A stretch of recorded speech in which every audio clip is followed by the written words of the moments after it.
All right, today we're going to dive into a text that completely challenges how we see the world. It suggests that what we call reality, well, it's just the tip of the iceberg of something way deeper, stranger, and honestly, more profound. So let's get right into it and see what secrets this ancient wisdom has for us. These words come from an aged lama, right from the heart of a Tibetan temple. I mean, that's a pretty startling claim, right? And it's the key to unlocking a totally different way of understanding our existence. The text basically argues that the life we're living is just a temporary dream, like we're watching a shadow play.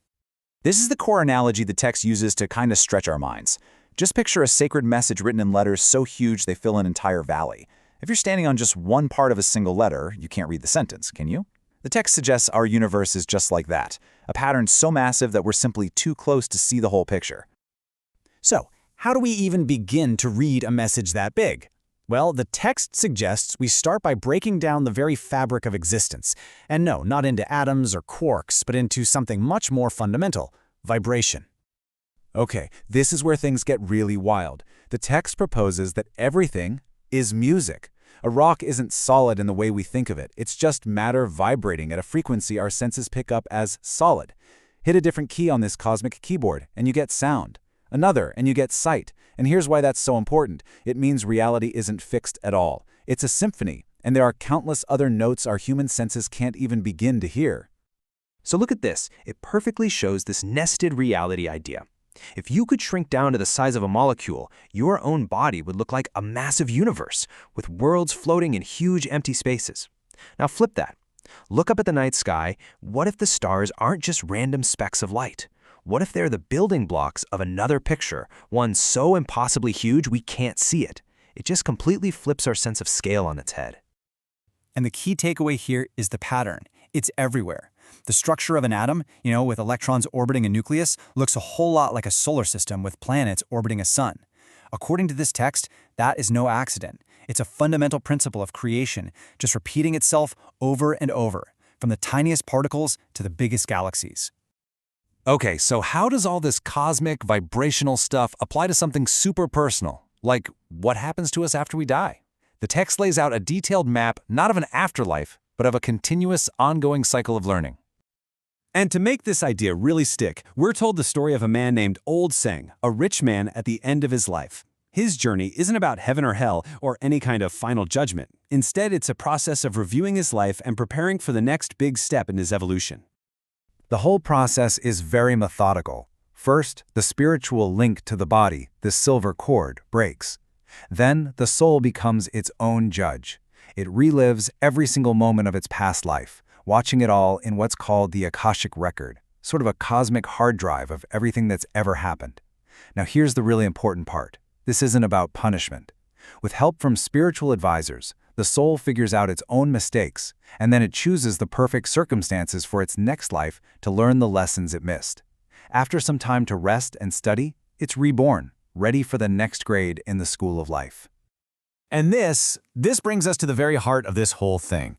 The text describes an unbelievable discovery, actual, physical proof of these advanced ideas hidden from the world for thousands and thousands of years. I want you to picture this. A small group of llamas, guided by some strange, deep instinct, trekking through these treacherous, uncharted mountains. They find a crack in a cliff face, a hidden door to a place that hasn't seen daylight since before our history was even written down. And what's inside? It's not a tomb full of gold, it's a library of impossible technology. There are spheres hanging from the ceiling, bathing the cave in a cold light that's been burning for eons. They find bizarre, silent machines, a little platform that just levitates, and most incredible of all, a device that projects these vivid, 3D images right into their minds, sharing not just sights, but feelings and thoughts. And through this machine, they witnessed the story of the people who built this place, a civilization that had scientific marvels we can only dream about. They had flying machines and could talk mind to mind with animals. But their incredible progress was matched by their deep divisions. Politics, fear, and suspicion drove them right to the edge. They knew what was coming, so they sealed their knowledge in this cave just before a massive global cataclysm reshaped the entire planet, sinking continents and raising new mountains. And get this little detail. This cave, apparently, isn't the only one. The text says with total certainty that identical chambers filled with the same machines are hidden away in places like Egypt and South America. It's hinting at some forgotten global network of knowledge from this incredible lost civilization. So you might be wondering, what does a lost civilization and some grand theory of reality have to do with us, here and now? Well, according to the text, everything. It suggests that all their amazing abilities aren't lost at all. They're just dormant inside every single one of us. This right here is the key to the whole thing. Our physical brain, it's just the hardware. It's a receiver. It's designed to pick up high-frequency signals from our true, higher consciousness, what the text calls the overself, and translate them into the physical actions of our body. Our mind is the bridge between these two worlds. And by training this inner receiver, humans can access abilities that sound like they're straight out of a movie. Telepathy isn't just sending a mental text message, it's a pure direct exchange of thought and feeling. Astral travel is described as the overself just soaring free from the body, experiencing reality without any physical limits. Levitation isn't magic, it's about mastering the vibrational nature of matter to overcome gravity. And Aura Sight is learning to actually see the energy fields that surround all living things. These aren't superpowers, there are natural, forgotten abilities. So the big question is, if we can all do this, why aren't we? The text gives a pretty serious reason. This knowledge is kept secret because humanity, as we are now, just isn't ready for it. In the hands of someone driven by greed or power, these abilities would be catastrophic. This knowledge brings absolute power, and for the unenlightened, that kind of power is a poison. And that's what I want to leave you with. If our entire world is just one note on an infinite keyboard, and our own mind is the tool for hearing the other notes, then maybe the only thing really stopping us is our own spiritual evolution. What new realities are just waiting for us if only we could learn how to change the station?